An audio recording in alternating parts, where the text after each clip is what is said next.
Bienvenidos. Somos alumnos del grupo 12 de la materia de prácticas profesionales 2 de la Facultad de Derecho y en este video hablaremos sobre las modificaciones que ha sufrido la ley de impuesto a las ganancias. Para comenzar, debemos tener en cuenta qué son los impuestos. Estos nacen del concepto de tributo, que es la extracción coactiva de parte de la riqueza de los particulares con un basamento legal y exigida en dinero, cuyo propósito es el de obtener ingresos para cubrir las necesidades públicas y perseguir objetivos extrafiscales, en pro de promover el bienestar general. Así, podemos entender que los impuestos son aquellos tributos que exige el Estado a los particulares que cumplen con las condiciones necesarias para generar la obligación de tributar. Estas condiciones son idóneas, ya que cumplen con parámetros que permiten exteriorizar la capacidad contributiva. Por tanto, antes de comenzar a explicar tales modificaciones de la nueva ley, haremos un pequeño pantallazo sobre lo que se trata el impuesto a las ganancias en nuestro país.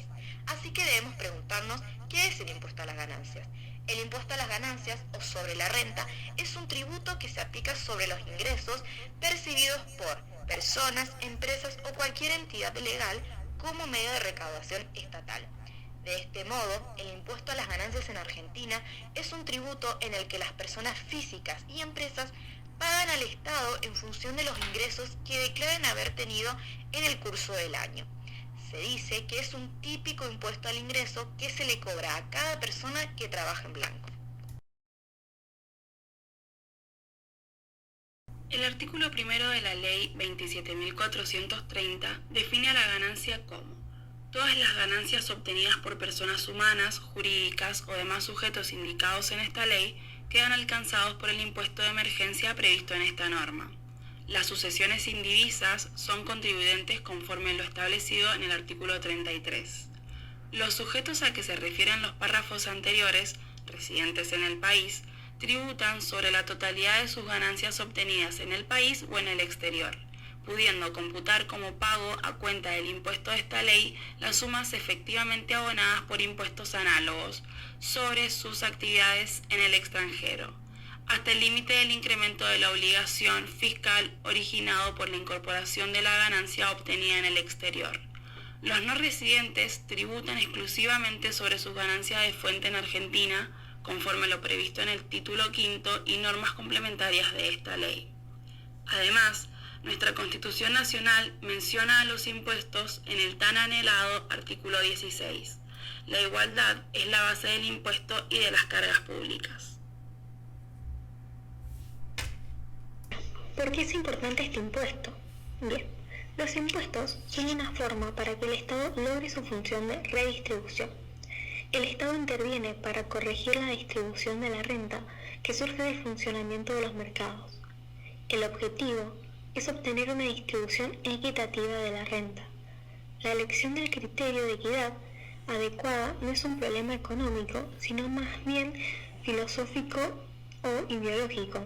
El Estado redistribuidor simplemente toma las recaudaciones provenientes del pago de impuestos de algunos grupos y ofrece pagos en efectivo a otros grupos, dependiendo del poder político relativo de las coaliciones cuando interactúan a través de procesos de decisión política.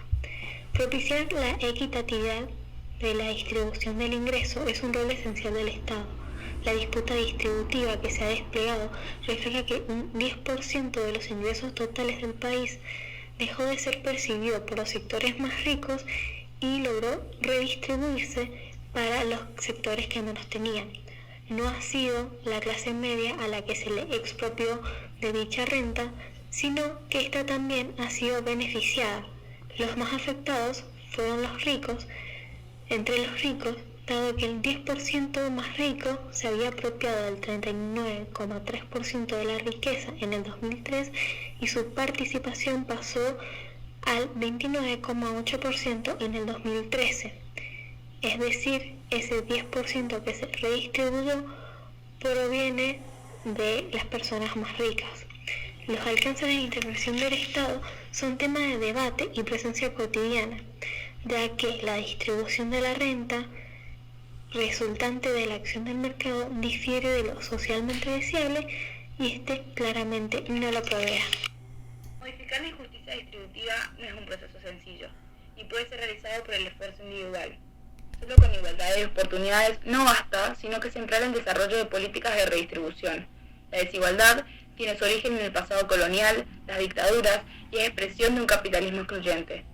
Es consecuencia de la dinámica que asume el proceso de acumulación, la distribución desigual del patrimonio, del poder político y social, que permiten el acceso a fuentes ocupacionales y de ingreso, así como de información y conocimiento diferenciales. Si bien no es fácil modificarla, es desde la política que puede ser transformada, incidiendo en la orientación del proceso económico con políticas públicas. El contexto actual es diferente. El 2000 es más conflictivo al introducirse en arenas distributivas. Partiendo del papel vital del Estado en el reparto de la riqueza, pueden tenerse horizontes de lo justo bien diferenciales y también valerse de diversos instrumentos o medios. La función distributiva del Estado no se agota en la provisión de servicios sociales. Se trata de construir mayores márgenes de igualdad social como creciente expansión de la ciudadanía. Un piso mínimo de protección universal es solo un comienzo. La política social debe ser vista como un sistema redistribuidor de los ingresos, que forman parte de ella la política fiscal, mediante la cual se financia de un modo progresivo la oferta de los servicios sociales, también la política del empleo e ingresos y los beneficios ocupacionales, las vacaciones o las asignaciones familiares.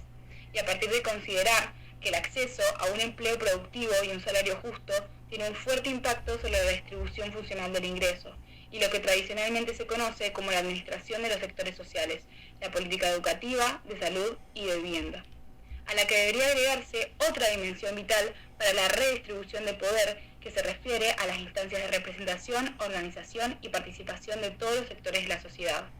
Por muchos años se trató de imponer que la política social en la Argentina se limitara solo a la lucha contra la pobreza, en los márgenes, cuando hoy se presenta una fuerte disputa sobre diversos proyectos de desarrollo, en procesos en vez de modelos, para destacar el carácter dinámico y de blanco móvil que implican. Lo que toma un lugar son las ideas de justicia distintas. ¿Esto qué quiere decir? De lo considerado justo o correcto respecto a la asignación de bienes en la sociedad. Sabemos, la noticia que hemos elegido presentar esta semana trata sobre la modificación que se ha realizado a la Ley de Impuesto a las Ganancias 27.617. Esta ley fue modificada el día 16 de septiembre del presente año por el Poder Ejecutivo Nacional a través del Decreto 620. Este decreto se dicta por el presidente según las atribuciones conferidas por el artículo 76 y 99, inciso primero y segundo de nuestra Constitución Nacional, a la que se suma el artículo 12 de la Ley 27.617. Podemos apreciar que las modificaciones realizadas están destinadas sobre todo a los empleados en relación de dependencia, y las mismas consisten en las siguientes. En un primer lugar, y la modificación más relevante, consiste en que la medida incrementa el piso que era de 150.000 pesos a 175.000 pesos y el umbral también cambia de 173.000 pesos a 203.000 pesos respectivamente. Otra modificación es que exime el pago del sueldo anual complementario a las y los trabajadores cuya remuneración promedio del segundo semestre no supere los 175.000 pesos. Otra modificación que podemos encontrar es que de esta manera el aumento de las paritarias no afectará el alivio fiscal impulsado por el gobierno y solo seguirán pagando aproximadamente el 10% de los trabajadores. El mínimo no imponible del impuesto, junto a todas las deducciones y las escalas del impuesto, volverán a actualizarse a partir del 1 de enero del año 2022 en función de la evolución de los salarios. ¿Qué beneficios trae esta nueva modificación? Con la actualización, 326.000 trabajadoras y trabajadores se suman al 1.300.000 personas que no pagarán el impuesto a las ganancias. Además, la normativa también contempla a aquellas personas con remuneraciones mensuales entre 175.000 y 203.000 pesos afronten una menor carga tributaria. Otro punto importante a destacar es que la medida también exime del pago de aguinaldo, es decir, aquellas personas cuya remuneración promedio mensual del segundo semestre no supere los 175.000 pesos. Por último, también se tiene en cuenta cuando el empleador hubiera realizado la liquidación de haberes devengados en septiembre con anterioridad al dictado de la normativa. De ser así, se le deberá realizar la devolución del saldo a favor del trabajador en el primer pago que se le realice. Final, observamos que este nuevo decreto lo que busca es favorecer al trabajador, permitiendo un mayor consumo y cuidar el bolsillo del mismo. En nuestra opinión, esta modificación es más bien un ajuste, en base a la inflación que está atravesando la economía de nuestro país, la cual ha ido en aumento en el último periodo, debido a las medidas económicas establecidas en la pandemia, que han afectado en mayor medida a los trabajadores en relación de dependencia. Además, es importante destacar que esta modificación se acentúa en el decreto delegado, es decir, que el Poder Legislativo delegó facultades al Poder Ejecutivo Nacional para dictar la modificación. Hacemos esta mención porque la reforma fue muy criticada, ya que muchos consideraron que podría tratarse de un decreto de necesidad y urgencia, y por lo tanto sería inconstitucional, debido a que el Poder Ejecutivo no puede dictar este tipo de decretos cuando se trate de materia tributaria.